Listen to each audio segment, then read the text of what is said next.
Bonjour et bienvenue pour ce nouveau numéro du Journal des Biotech. Dans notre point d'actu, on parlera avec Frédéric Gomez de Galderma et d'une biotech qui a peut-être bien trouvé la solution contre la perte des cheveux. L'entretien est lui consacré à Marc Lebozec, directeur général d'Oz Immunotherapeutics. Le Journal des Biotech, c'est parti.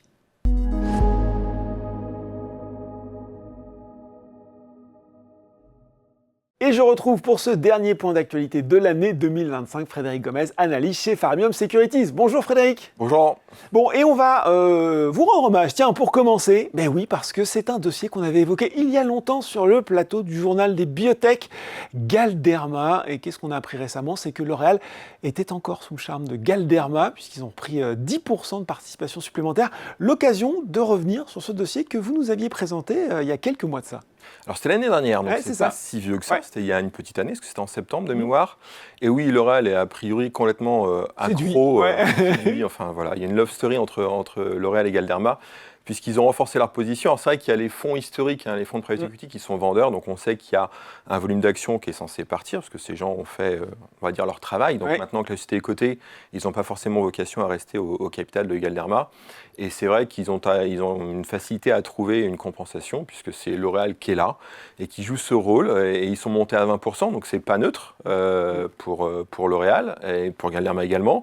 C'est même intéressant là encore, puisque L'Oréal a toujours une participation dans Sanofi. Donc avec le Dupixent, ils sont exposés sur l'eczéma à la fois via Sanofi et via Galderma. On rappelle peut-être, Frédéric, pour ceux qui n'auraient pas suivi le premier épisode, le profil de Galderma. Alors, Galderma, c'est une société spécialisée en dermato-esthétique qui a 3 divisions.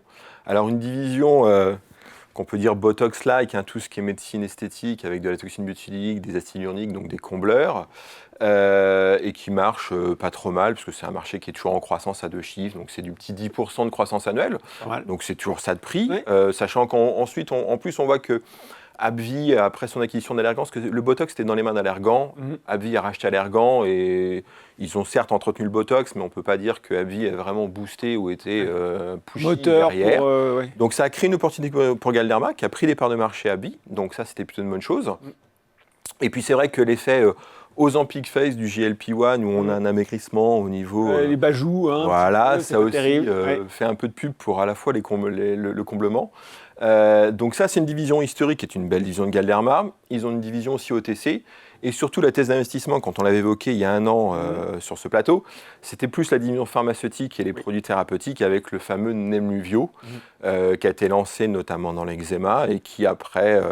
on devrait avoir un chiffre d'affaires de 400 millions de dollars cette année. Donc c'est pas mal. C'est pas mal pour un ensemble qui devrait faire autour de 5 milliards de dollars de chiffre d'affaires sur l'année pour Galderma.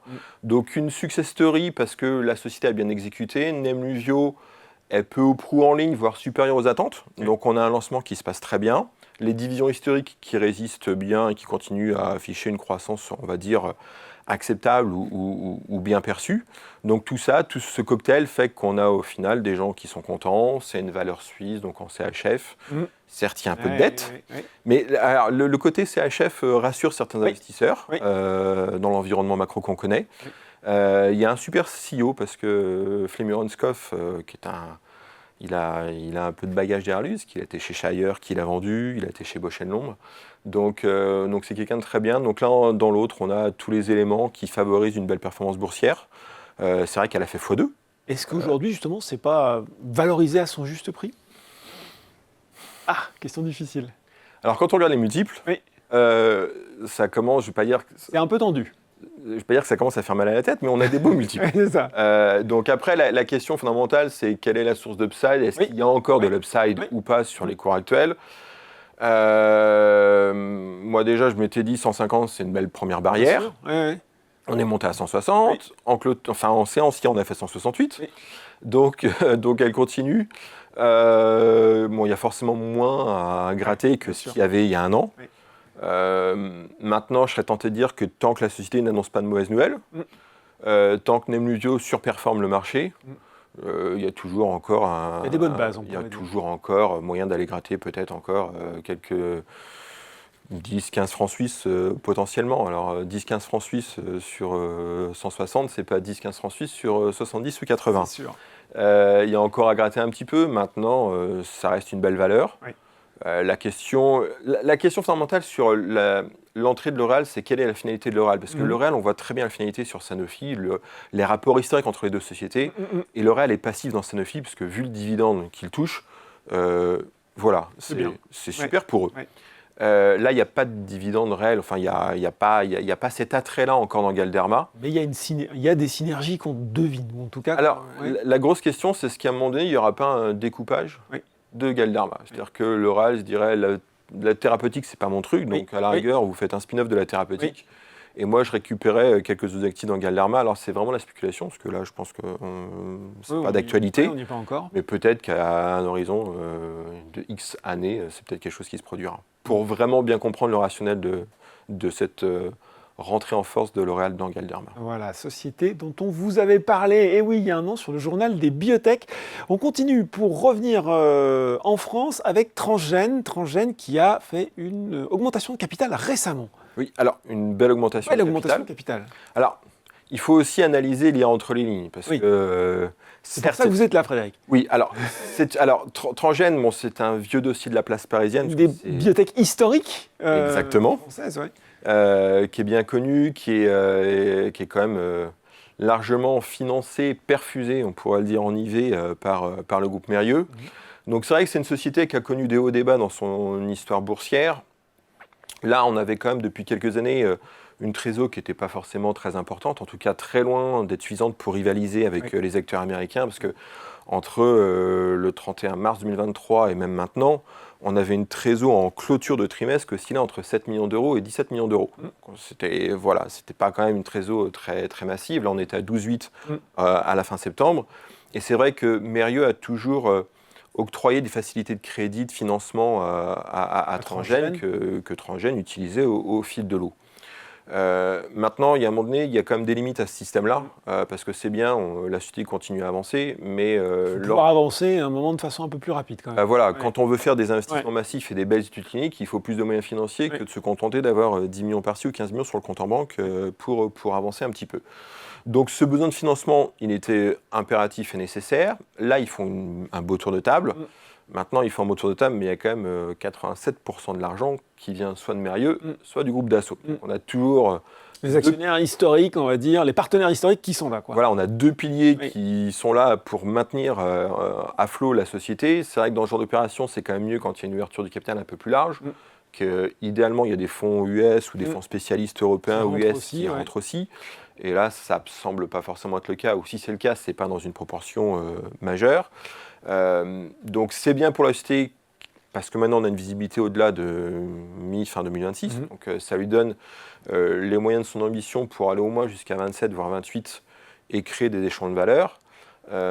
Néanmoins, pour que Transgène redevienne attractif ou éventuellement un succès boursier, il faudra bien évidemment que ça passe par des data cliniques intéressantes et importantes avec son TG4050 et qu'à un moment donné, il y a aussi une diversification du capital et que ça ne dépende pas uniquement du groupe Mérieux. Parce que le groupe Mérieux joue son rôle, l'Institut Mérieux, c'est très bien pour Transgène et heureusement que Mérieux est là pour Transgène, mais il y a un moment donné, il faudra un peu s'affranchir de la tutelle de Mérieux. Donc, le juge de paix, ce sera les résultats cliniques. Alors, le juge de paix, ce sera les résultats cliniques. C'est vrai que dans l'historique, il y a eu beaucoup de molécules, il y a eu des deals avec Roche, il y a des molécules qui ont déçu, qui ont fini à la poubelle. Là, tous les espoirs sont quand même mis dans le 40-50, puisqu'ils l'ont dit, dans l'utilisation des fonds, il y a quand même 70% des fonds qui vont aller à ce produit-là.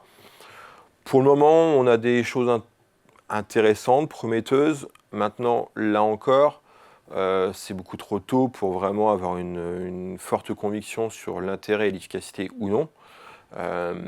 Parce que pour le rappel, c'est une étude de phase 1-2, on a des datas de phase 1 avec l'absence de rechute à 2 ans. Mais on a d'un côté 17 patients, de l'autre côté 16. On a des patients qui étaient en rémission complète après chimio et chir, qui étaient stables. Donc l'idée, c'est d'éviter que ces patients rechutent. Maintenant, on a un nombre de patients qui est relativement faible. L'étude, elle n'a pas de puissance statistique, donc on ne peut pas en conclure d'une p-value quelconque. Et d'autre part, ce qui est important dans une clinique, c'est de toujours regarder les caractéristiques des patients à baseline. Et quand on fait l'exercice, sur le poster de l'ASCO, il y avait la presse où il donnait beaucoup plus de détails. Il y avait quand même une petite chose qui m'avait interpellé, c'est que quand on regardait la sévérité des patients, il y avait quand même plus de stade 4 dans le groupe contrôle. Il y avait 80% de stade 4 dans le contrôle contre 60 dans le groupe TG4050. Donc ce delta de 20%, est-ce qu'il est de nature à induire un biais? C'est difficile de le dire, mais c'est des petits détails qu'il faut toujours avoir à l'esprit, parce que là, on parle quand même, à l'heure actuelle, il y a 0 patient qui ont chuté avec TG4050, il y en a 3 qui ont rechuté dans le bras comparateur. Oui. Mais si sur ces 3 patients qui ont chuté, il y avait un patient qui avait un peu plus de nœuds lymphatiques positifs et qui était à un stade un peu plus sévère. C'est toujours le problème de faire des études suffisamment robustes au niveau statistique. Et le problème de l'onco, c'est d'avoir 2 groupes qui soient suffisamment homogènes. Oui. Alors plus la taille de l'échantillon est importante, plus théoriquement on peut avoir de l'homogénéité. Plus c'est petit, plus ça peut être hétérogène. Donc voilà, donc il faut rester prudent sur les résultats qu'ils ont montrés. Oui, il y a des choses intéressantes et prometteuses sur le mécanisme d'action, ils l'ont dit, sur l'induction des CD8, les lymphocytes positifs. Donc là, il semble se passer quelque chose.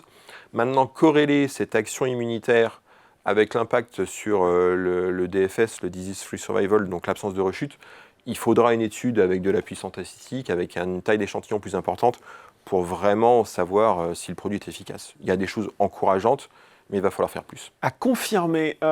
Et on va finir par une société qu'on n'a pas encore abordée, qui va peut-être représenter un espoir. Pourquoi vous me regardez en souriant, Frédéric?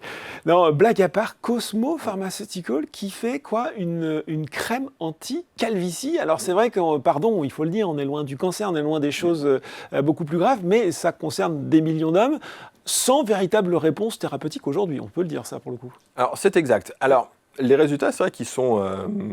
C'est de la prévention, je crois, quand même. C'est la prévention. Pas repousser les cheveux, ce serait trop... Alors voilà, non, c'est la prévention. Alors, on va revenir Allez, on va remettre les bases. Dans l'alopécie, parce que le terme scientifique, médical, c'est l'alopécie. Nous, ce qui nous intéresse, en investisseurs, en analystes, c'est qu'il y a 2 grands types d'alopécie. Il y a ce qu'on appelle l'alopécie areata, qui est là une maladie auto-immune inflammatoire. Et on va le traiter avec des molécules qui vont jouer sur l'inflammation. Ça, c'est assez spécifique, ça. C'est assez spécifique. Oui. Donc là, on va utiliser des JAK inhibiteurs. Il y a hasard du calendrier, il y a une société américaine Nectar qui est censée annoncer des résultats dans cette indication avec son IL-2, le Respeg, avant la fin de l'année. Et puis à côté de ça, il y a l'alopécie androgénique. Et androgénique, tout le monde comprend que c'est les androgènes, c'est une cause donc hormonale qui est liée à la chute des cheveux.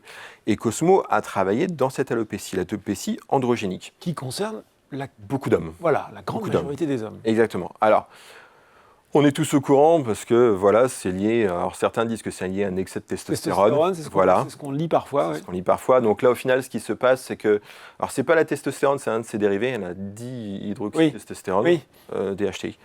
Et en fait, c'est, on va dire, une surstimulation, une suractivité au niveau du récepteur qui va faire que le cheveu va pousser plus rapidement, il va être plus fin et il va tomber. Et puis ces cycles, en fait. Et exactement, il va tomber plus vite. Donc, on sait que c'est à cause d'un problème au niveau de cette hormone androgène qu'il y a la chute du cheveu. L'idée, en fait, de Cosmo, elle est toute simple et on peut comprendre que les résultats soient si bons, c'est que leur idée, c'est de bloquer, en fait, le récepteur aux androgènes. Donc, si on inhibe le récepteur aux androgènes, il y aura la hormone ne va plus se fixer à son récepteur au niveau du follicule et donc il n'y aura plus de chute de cheveux. Pardon, mais si c'est si simple, pourquoi personne n'y a pensé avant? C'est la bonne question. Ah d'accord. C'est la bonne question. Donc ils l'ont fait avec un produit. Alors le produit, il a un nom, le Clascoterone. Oui. Alors on peut dire Winlevi parce que le Winlevi en fait est déjà approuvé dans l'acné. D'accord. Avec une petite différence, c'est que le dosage n'est pas le même. Dans l'acné, c'est 1%, alors que là, c'est du 5%. Dans les 2 cas, alors c'est quand même une utilisation contraignante, parce que c'est 2 applications par jour. Et dans l'étude clinique, parce qu'il y avait 2 études Scalp 1 et Scalp 2, c'était quand même 2 applications par jour pendant 6 mois. Donc il faut quand même prendre le temps d'appliquer ça sur le cuir chevelu. Oui. Et vous avez raison, c'est des patients légers à modérés. Oui, donc il y avait encore une implantation capillaire. Et l'idée, c'est en fait de prévenir la chute. Donc il faut toujours qu'il y ait un minimum de volume capillaire pour éviter la chute du cheveu. Maintenant, les résultats... ils sont bons, voire très bons, voire excellents. Le mécanisme d'action, il est censé marcher. D'un côté, je crois de mémoire, c'est 530% versus placebo. Dans l'autre, c'est 170%. Je crois que c'est ça. Donc je pense qu'au final... Un rapport de 1 à 6. Voilà. Oui. Donc, c'est ça. Donc au final, je pense qu'il faudra... Pour un patient ou pour eux, je pense qu'on peut dire qu'il faudra couper la poire en 2. C'est peut-être 250 ou 260%. Parce que pourquoi il y en a un qui est à 530 et l'autre à 170 alors que l'étude est un peu similaire. Non, mais c'est vrai que c'est très prometteur pour les patients et les médecins, parce que c'est vrai que dans l'arsenal thérapeutique, il n'y avait pas grand-chose pour traiter cette condition. Tu as confirmé quand même, résultat Alors, non, parce qu'en fait, l'étude était faite qu'il y avait... l'étude, en fait, c'est une étude d'efficacité à 6 mois. Oui. Ensuite, les répondeurs étaient testés 6 mois de plus pour des questions de safety. Et comme on part du principe que c'est une pathologie plus ou moins chronique, c'est-à-dire que les gens ne vont pas utiliser le produit que pendant 3 mois, il y a des guidances au niveau des agences pour s'assurer que quand on a une utilisation chronique d'un médicament, on est capable de montrer une safety au moins 1 an. D'accord. Donc là, on leur a dit, vous testez les gens pendant 6 mois, l'efficacité est mesurée à 6 mois. Oui. Ensuite, on fait un follow-up de safety jusqu'à 12. D'accord. Et donc là, ils ont sorti les datas à 6 mois. Il faut maintenant que tous les patients atteignent 12 de safety et ils ne peuvent pas discuter et déposer une demande d'AMM sans les datas de safety. Donc pour eux, maintenant, l'objectif, c'est d'attendre ces datas qui viendront, a priori, ils ont dit au printemps 2026. Donc si on rajoute 6 mois à décembre, on est plus ou moins à mai-juin. Donc ça veut dire que le temps qu'ils discutent avec la FDA, parce qu'ils feront sans doute un meeting de pré-soumission, ça veut dire une soumission du package au 2e semestre de l'année prochaine. D'accord. Société suisse aussi, on le rappelle. Hein. Cosmo, ouais. Alors, sachant qu'en plus, ça venait à l'origine d'une société qui s'appelle Cassiopeia, puisque c'est une petite biotech. Alors après, la question pour eux qui peut se poser, c'est est-ce qu'ils vont en faire un produit purement médical, sur prescription, remboursé, ou est-ce qu'ils ou un produit grand public, c'est ça, OTC. Oui. Alors après, over the counter, on rappelle, sans ordonnance, en bon français. Sans ordonnance. Alors après, c'est pour ça qu'il faudra avoir un peu la safety pour s'assurer que sur l'utilisation au long cours, il n'y a pas de problème de démangeaison et d'irritation. Qui pourrait, parce que c'est quand même atopique, qui est administré 2 fois par jour. Oui. Alors après, des fois, il y a des petites astuces où on va entre le côté médical et le côté en public, on change un peu de dosage, on sous-dose. Donc est-ce qu'il ne serait pas tenté de faire une dose peut-être à 2-3%, je ne sais pas, pour faire en grand public. Mais ça leur appartient. Mais en tout cas, c'est plutôt des bons résultats cliniques, c'est plutôt prometteur pour des millions d'hommes. Oui.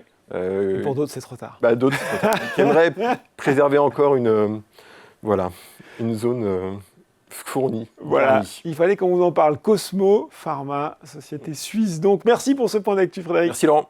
Tout de suite, dans le journal des biotech, c'est l'entretien.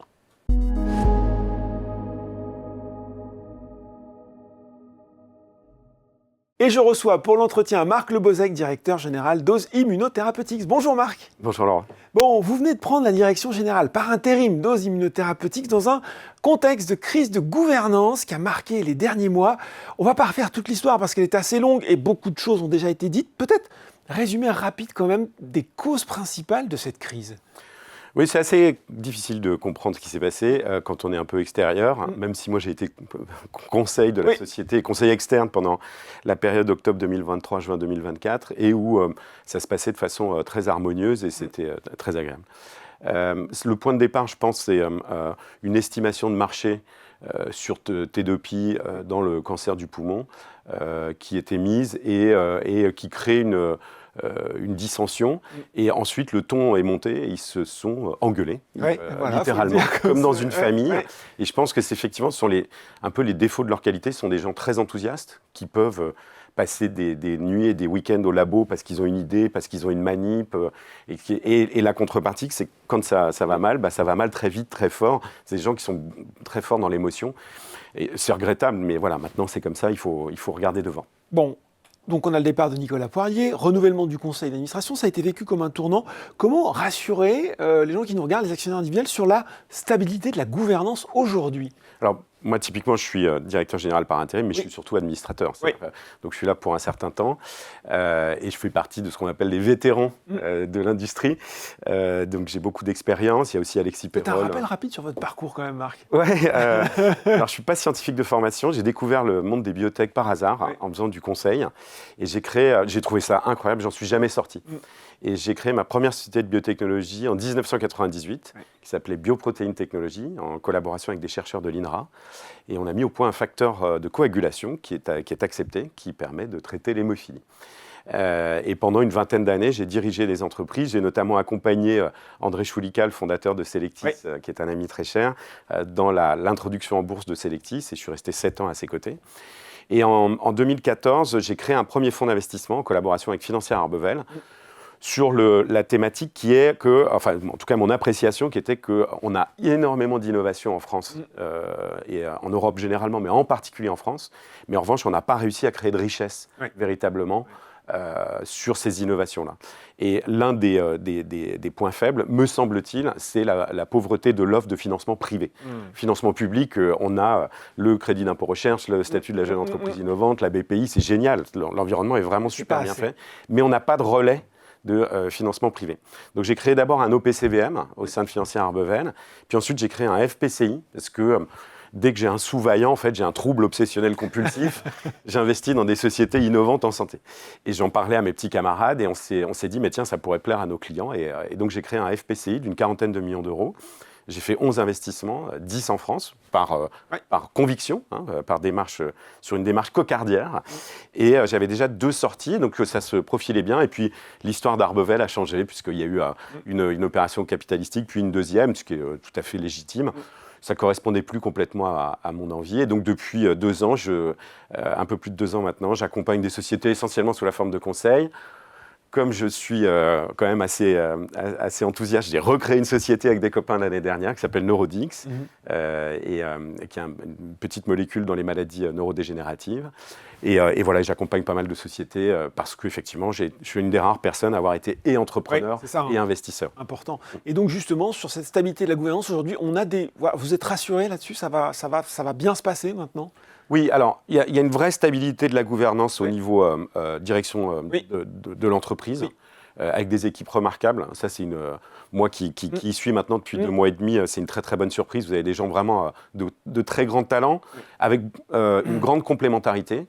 Il faut clairement recréer un peu de lien parce que tout le monde a été secoué en interne. Ça marque. Mais ça, je pense que ça va très bien se passer. Le conseil d'administration, il est nommé pour une certaine période. Ça va durer. Et quant au poste de directeur général ou directrice générale, on a lancé une chasse de tête. Et on se laisse quelques mois pour trouver la bonne personne. Et sachant qu'entre-temps, je gère la société. Vous gérez la société, et puis justement, l'actualité ne s'arrête pas, puisque l'actualité récente pour la biotech, c'est l'amendement du partenariat avec AbbVie sur ABBV 230. Alors justement, il va falloir nous expliquer pourquoi ce choix de reprendre le contrôle du développement. Non, alors c'est pas du tout un abandon. C'est vous reprenez en fait. Non, il y a des travaux complémentaires à faire, qui sont des travaux de préclinique. On ne va pas rentrer dans les détails parce que c'est pas le sujet ici, mais c'est des sujets sur lesquels on est les plus légitimes. Donc c'est nous qui reprenons ça. C'est ça. Mais en revanche, le partenariat est toujours en place. Oui, bien sûr. Il n'y a pas de sujet par rapport à ça. Bon, c'est la vie des partenariats. Vous pouvez avoir des partenaires qui ne font pas les essais cliniques qu'ils avaient prévu de faire, qui en font plus. Vous pouvez avoir des choix stratégiques qui font que on va arrêter un partenariat. Ça arrive très fréquemment qu'un changement de direction générale, direction financière dans un grand groupe entraîne une revue des portefeuilles et que vous ayez un certain nombre de projets qui sont déprioritisés, comme on dit. Donc voilà, non, rien de spécial, rien de particulier. Bon, mais ça vous intéressait, vous, de reprendre le développement de cet actif en stade précoce, pour le coup ? Oui, en fait, le partenariat a tellement de valeur derrière que pour nous, à ce stade, c'est intéressant de remettre le métier sur l'ouvrage, donc ou l'ouvrage sur le métier, un des deux. Mais voilà, sérieusement, il y a un peu de travail. Ce sera sans doute quelques mois et on fera le point sans doute en milieu d'année prochaine. Bon, le conseil d'administration vous a chargé de mener une revue stratégique des activités d'OSE en mettant l'accent sur la maximisation de valeur dans le cadre des partenariats, des finances, des programmes de développement clinique. Justement, on va regarder ces 3 aspects. On va peut-être commencer par les développements cliniques. Quel est, votre point de vue, votre analyse sur le développement des 2 actifs avancés que sont Tedopi et, je prends mon élan, Lusvertikimab ? C'est une des faiblesses que j'ai toujours identifiées historiquement de cette boîte. Cette boîte, elle est incroyable. OSE, c'est une des plus belles boîtes, si ce n'est la plus belle boîte de biotech en France. Et j'en suis vraiment convaincu depuis longtemps. En revanche, ses dirigeants, dans l'enthousiasme, là encore, on l'évoquait tout à l'heure, avaient envie de tout dévoiler et de dire tout ce qu'il y avait à l'intérieur. Parce qu'il a hiérarchisé peut-être un petit peu les priorités. Voilà. Et en fait, il me semble que là, on s'adresse à la bourse. On ne peut pas faire l'économie de la bourse et des actionnaires lorsqu'on est entré en bourse. Il faut savoir ce qu'on veut. On va lever de l'argent et après on dit je m'en lave les mains. Non, ça c'est pas possible. Il faut rendre des comptes à la bourse, il faut rendre des comptes aux actionnaires. Une entreprise appartient à ses actionnaires. Je l'ai répété à de nombreuses reprises en 2025. Et quand on regarde le temps boursier, le temps boursier c'est court terme, c'est quelques mois. Moyen terme, c'est 1 an et demi, et long terme, c'est 2-3 ans. Oui, voilà. Donc, je me projette à 2-3 ans, ce qui est raisonnable pour le temps boursier. Mais pour autant, sur ce temps-là, ce qui avait été imaginé au préalable, c'était d'avoir globalement un peu de tapis sur une indication. Ce qui est très enthousiaste, très ambitieux. Évidemment, un peu risqué aussi quand même. Évidemment, dans la foulée et dans la trace d'Abivax, et je suis très content pour Abivax et pour le secteur, parce que clairement, ça tire le secteur. Mais il faut comprendre que c'est la même indication, et vous regardez les sommes en jeu, c'était quand même un vrai nœud de dissension entre la gouvernance précédente et les actionnaires historiques. Et tous ceux qui disent le contraire, franchement, je pense que soit ils n'ont rien compris, soit ils mentent. Donc là, en clair, ce qu'on a conçu collectivement, j'ai impliqué le plus grand nombre de personnes possibles dans l'équipe de direction, dans les équipes intermédiaires, au conseil d'administration, justement aussi pour recréer du lien, c'est d'essayer de proposer à la bourse, à nos actionnaires, 4 opportunités de création de valeur d'ici à fin 2028. D'accord. Donc le premier, c'est à l'évidence Tedopi, qui est en phase 3. C'est un produit qui traite le cancer du poumon, non à petites cellules, en deuxième ligne. C'est un marché significatif. Il y a eu une bagarre entre les précédents dirigeants et les actionnaires sur est-ce que c'est 50 000, 100 000 patients. Très bien, faites les maths, 50, 100 000 patients fois 100 000 euros, parce que c'est de ça dont on parle. Beaucoup d'argent. C'est beaucoup d'argent, d'accord ? Beaucoup d'argent au regard de la valeur de la société aujourd'hui. Donc, certains avaient envisagé d'arrêter cet essai, ce qui est complètement absurde. Donc, en clair, ça, c'est une première décision forte que j'ai prise. À l'évidence, on va poursuivre cet essai, on va aller jusqu'au bout, et ce, pour un coût marginal qui est assez modeste. Deuxième décision, c'est il avait été envisagé de développer des essais cliniques de grande ampleur qui coûtent beaucoup d'argent et qui requièrent, du coup, pour financer aussi le reste de la société, de lever 50, 200 millions d'euros, au moins à brève échéance, pour pouvoir avancer sur les 2-3 prochaines années. Et ça crée une dilution massive au regard d'une société qui a une capitalisation à peine supérieure à 100 millions d'euros. Donc la réalité, c'est que l'usvertikimab, c'est un produit qui a eu des résultats de phase 2 très positifs. En revanche, il est sous forme intraveineuse, ce qui est de moins en moins adapté aux attentes des patients et derrière aux ambitions et aux ambitions des laboratoires pharmaceutiques, qui seront naturellement nos partenaires ou nos partenaires naturels. Donc la deuxième décision, c'est de ne pas lancer une grande étude sur la rectocolite hémorragique avec l'usvertikimab en intraveineuse, mais d'abord de développer une forme sous-cutanée qui correspond beaucoup plus aux attentes et à ce qui se fait. À ce qui se fait aujourd'hui. Aujourd'hui, Abivax, c'est par voie orale, vous voyez. Il y a beaucoup de produits qui sont en forme sous-cutanée. C'est un grand confort pour les patients, par opposition à vous êtes obligé de vous faire piquer très régulièrement. On voit bien la différence. Voilà. Donc ça, il faut le faire. C'est un travail de 1 à 2 ans. Et c'est un vrai investissement, mais dans des proportions tout à fait raisonnables. On ne va pas rester les bras croisés, parce que ce produit marche. C'est une évidence maintenant. Donc on a identifié 2 indications plus petites sur lesquelles on peut faire des essais avec un coût raisonnable et dans un temps raisonnable aussi, mais compatible avec la bourse. Donc en clair, d'ici 2027 et 2028, on devrait avoir des résultats sur l'une ou l'autre de ces indications. On est en train d'affiner ce plan, parce que moi je suis arrivé il y a 2 mois, donc il a fallu faire un audit, puis il a fallu développer une stratégie, puis la faire valider par le conseil. Donc c'est un temps très rapide pour faire ce genre de choses. En général, ça vous prend 6 mois à 1 an pour faire ça. Là, on est en train d'affiner les indications, on les dévoilera en début d'année. Il faut intégrer tous les paramètres. Ce n'est pas simplement la pertinence de notre médicament sur la cible de telle ou telle maladie, mais c'est aussi les centres hospitaliers disponibles pour faire ce type d'essai, la vitesse de recrutement pour que ce soit compatible avec le temps boursier. On m'a posé la question la semaine dernière, une question qui m'a beaucoup surpris, c'est maintenant la société est drivée par la bourse. Bah oui, c'est une société cotée en bourse. Ici, ça ne nous surprend pas. Ouais, c'est ça. C'est une société cotée en bourse. Donc oui, il faut respecter la bourse. C'est très important. Donc la première opportunité de création de valeur dans l'horizon de temps compatible avec la bourse, donc d'ici à fin 2028, c'est le résultat de Artemia, la phase 3 de Tedopi. Si ça tombe du bon côté de la pièce, alors ça reste un essai clinique, ça peut ne pas tomber du bon côté de la pièce, mais si ça tombe du bon côté de la pièce, la société vaut beaucoup, beaucoup, beaucoup, beaucoup plus cher. Encore une fois, faites les maths, 50, 100 000 patients multipliés par 100 000 euros, vous allez voir, c'est beaucoup d'argent. 2, Avec une forme sous-cutanée, on augmente notre capacité à signer un accord sur l'usvertikimab dans la rectocolite hémorragique, parce que pour aller jusqu'au marché, il faut des centaines de millions d'euros. Vous pouvez le tourner comme vous voulez, il faut des centaines de millions d'euros. Ensuite, une ou deux indications complémentaires, mais plus petites, qui vont nous donner des résultats de preuve de concept. Ça marche pas. Si l'une d'entre elles fonctionne, là encore, c'est beaucoup d'argent. Okay, donc ça fait 4 événements qui sont susceptibles de rapporter beaucoup d'argent, très au-delà de la capitalisation actuelle de la société. Et tout ça sera, consolidé par l'équipe de recherche qui est essentiellement installée à Nantes, qui est une équipe remarquable, qui a sorti beaucoup de produits. Et cette équipe va notamment renforcer et enrichir le profil de l'usvertikimab sur deux aspects qu'on a identifiés tous ensemble. D'un côté, multiplier les travaux sur les combinaisons, parce qu'il y a beaucoup de médicaments. Il n'y a pas que celui d'Abivax qui est disponible aujourd'hui, bientôt, on l'espère, pour les patients qui souffrent de rectocolite. Mais donc travailler sur les combinaisons, parce que c'est sans doute une des voies du futur, et c'est ce que nous dit notre équipe de développement commercial et d'entreprise. Business développement et corporate développement, ça fait plus chic.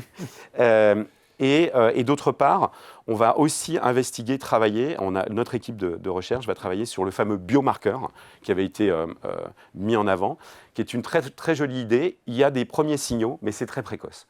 Donc il faut renforcer ce travail. Alors en quoi ça consiste ? En fait, c'est un ensemble de paramètres qui permettent d'isoler une population qui répondra beaucoup mieux à notre traitement.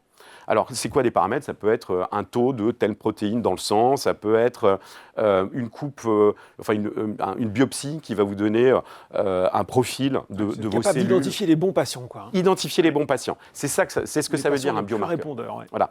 Pour autant, aujourd'hui, on n'a pas assez de données pour dire ce biomarqueur-là, tel qu'il a été imaginé, est le bon, et on peut lancer une étude clinique en ne s'appuyant que là-dessus. Donc il y a un travail d'analyse qui va augmenter le volume d'informations que nous avons pour pouvoir, le cas échéant, in fine, lancer un essai sur le sujet, seul ou en partenariat. Okay ? Donc tout le monde est impliqué, il faut essayer de ramener tout le monde dans la même vision, mais surtout une vision prospective, ne pas regarder derrière, ça ne sert à rien. On est une jeune société quand même, mine de rien. On a beaucoup de produits, beaucoup de talents.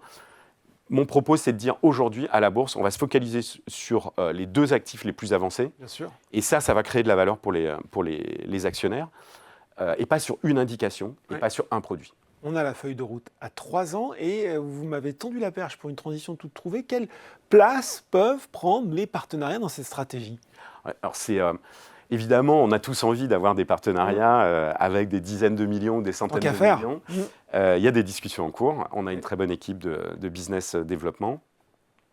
Et non seulement sur des produits avancés, mais aussi sur des produits qui sortent de nos labos. Et il faut l'entendre, c'est-à-dire que c'est quand même une des richesses de oser, même si en ce moment, j'ai plutôt envie que la bourse nous regarde sous l'angle de Tedopi en phase 3. Le dernier patient sera inclus à la fin de l'année prochaine. Donc c'est bientôt. On parle de choses très concrètes là. Et puis l'usvertikimab qui a donné des résultats de phase 2 très positifs. Mais effectivement, il y a des discussions aujourd'hui et on pourrait avoir des partenariats nouveaux signés dans cet intervalle de temps, entre début 2026 et fin 2028. Et puis on a les partenariats existants qui eux-mêmes peuvent produire des revenus. Donc on en a 3, un avec AbbVie, un avec Boehringer Ingelheim et un avec Veloxis. Et certains d'entre eux sont susceptibles de créer de la richesse de façon significative. Reste que, il m'a semblé, avec Thomas Gidouin, notre directeur financier, il nous a semblé que c'était une gestion conservatrice, en bon père de famille, que de ne pas les intégrer dans nos calculs. Et donc si on les a, on aura de l'argent en plus. Ce sera du plus. Ce sera du plus. Mais évidemment, on n'arrête pas cette activité. Au contraire, on la renforce. Et il est effectivement possible que nous ayons des annonces positives au cours des 3 prochaines années. Justement, puisqu'on parle de gestion conservatrice, là, aujourd'hui, quelle est la visibilité financière avec cette feuille de route que vous venez de partager, Marc, d'Osé Immunotherapeutics ? Alors là, on est dans un cadre très réglementé. Donc ce qui a été annoncé récemment est juste. On a une visibilité jusqu'au début du 4e trimestre 2026. D'accord. Okay. Donc là, il n'y a pas de surprise. Il n'y a pas de surprise. L'enjeu, ça va être de donner une visibilité permettant d'atteindre ces objectifs stratégiques qui ont été définis. Donc il y aura, à l'évidence, il faut amener de l'argent. Il y a des options que vous privilégiez sur ce, Alors, sur le pas refinancement? privilégié, mais on avance sur tous les sujets. Donc, il faut le dire très ouvertement. Il est possible qu'on regarde la possibilité de lever du capital, parce que c'est quand même un mode de fonctionnement et un mode de financement, évident pour une entreprise telle que nous. C'est une entreprise qui a levé très peu d'argent en capital. Une entreprise qui, historiquement, n'a levé que 50 millions d'euros pour en arriver là. On regarde des financements publics complémentaires, on regarde de la dette privée ou publique complémentaire. Vous savez qu'on a déjà une dette qui a été mise en place par la Banque européenne d'investissement, qui nous soutient et on est très, très fiers de ça. Et c'est une organisation qui est très active, moi que j'ai eu l'occasion de faire intervenir dans plusieurs de mes sociétés et qui est un partenaire de choix.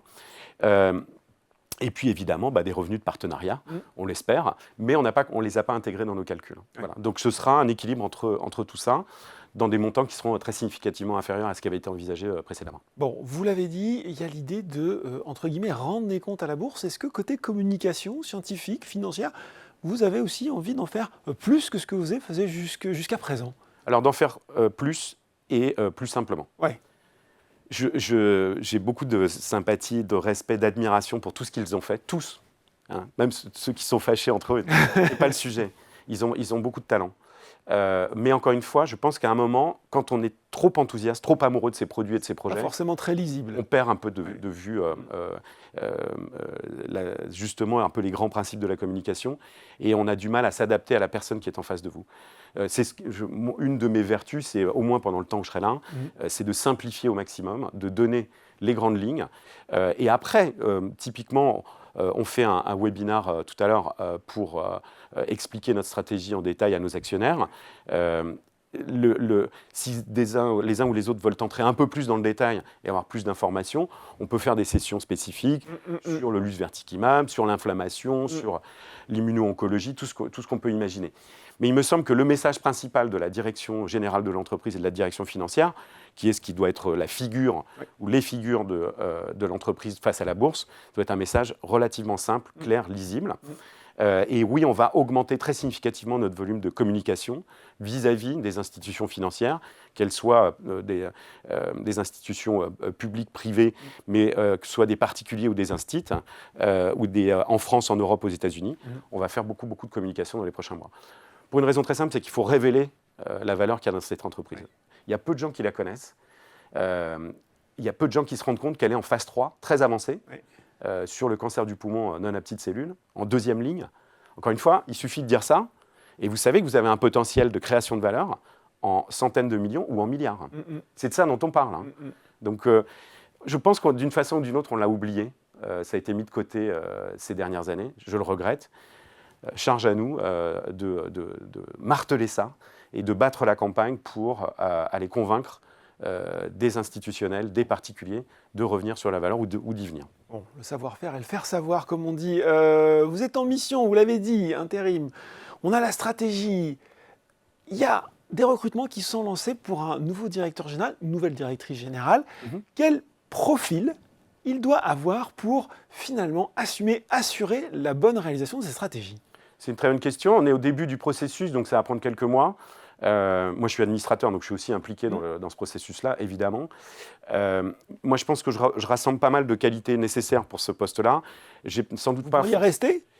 C'est pas le sujet, mais j'ai peut-être pas, moi, l'envergure internationale, l'exposition internationale. Donc ça, c'est un point important. Oui, c'est un point important parce que, comme vous le savez, les États-Unis restent quand même significativement le plus grand marché dans notre domaine, tant pour les médicaments, la vente de médicaments, mais aussi pour lever de l'argent et pour trouver de l'argent. Et puis enfin, vous avez beaucoup de sièges de sociétés qui sont susceptibles de nous acheter, puisque, in fine, on ne s'interdira pas d'aller vers ça, qui sont aux États-Unis aussi. Donc, il y a cet élément-là qui, je pense, est très important. Maintenant, on va pas comment dirais-je Quelqu'un qui aurait l'expérience aussi, Marc, justement, de ce passage, on espère que les résultats de phase 3 seront bons, où il faut gérer finalement la partie un peu plus industrielle, commercialisation. Je ne crois pas qu'on ira jusqu'à la commercialisation. Je pense qu'à l'issue d'une phase 3, alors je ne peux pas préempter une décision qui pourrait relever de la gouvernance dans 3 ans, mais à l'issue d'une phase 3 qui serait réussie, je fais le pari qu'il y aurait des gens intéressés pour prendre une licence à l'échelle mondiale ou racheter la société. Parce que, mine de rien, elle a un portefeuille. Je ne me focalise que sur les deux principaux, mais il y a plein de choses dedans. Et c'est une belle société. Et je pense que c'est une société qui peut se faire racheter quelques centaines de millions ou quelques milliards à cette échéance-là. Et il y a déjà eu des discussions de cette nature. Donc, ce n'est pas du tout un rêve, un fantasme. En tout cas, moi, présent, je ne suis pas dans cette logique qui a prévalu dans pas mal d'entreprises de biotech, notamment en France, où on préfère être roi que riche. Moi, je suis là parce qu'il y a un mandat et je rends des comptes aux actionnaires. Et rendre des comptes aux actionnaires, ça veut dire que ce sont des gens qui ont mis de l'argent et qui espèrent un retour sur leur investissement. Et donc, ça aussi, ça a été un peu perdu de vue par pas mal d'entrepreneurs dans notre domaine, très scientifique de formation. Donc moi, je suis très à l'aise avec ça, avec l'idée que, in fine, peut-être qu'on en vendra Osée à un grand groupe pour une somme significative et tout le monde sera content. Il y a eu souvent un syndrome qui était « j'aurai plus jamais de bonnes idées ». Donc c'est la meilleure idée que j'ai eue, il faut absolument que je m'accroche à ça. Ou c'est mon bébé, ou je suis… laisser partir ce qu'on a créé. Exactement. Ou je suis roi chez moi, je suis tranquille et je veux le rester. Moi, ce n'est pas du tout mon état d'esprit. Et puis par ailleurs, quand vous voyez la créativité des équipes de Nantes, d'Osée, des bonnes idées, ils en auront plein encore dans le futur. Et puis voilà. Donc l'horizon, il est celui-là. La commercialisation, je pense que c'est trop ambitieux. C'est trop ambitieux.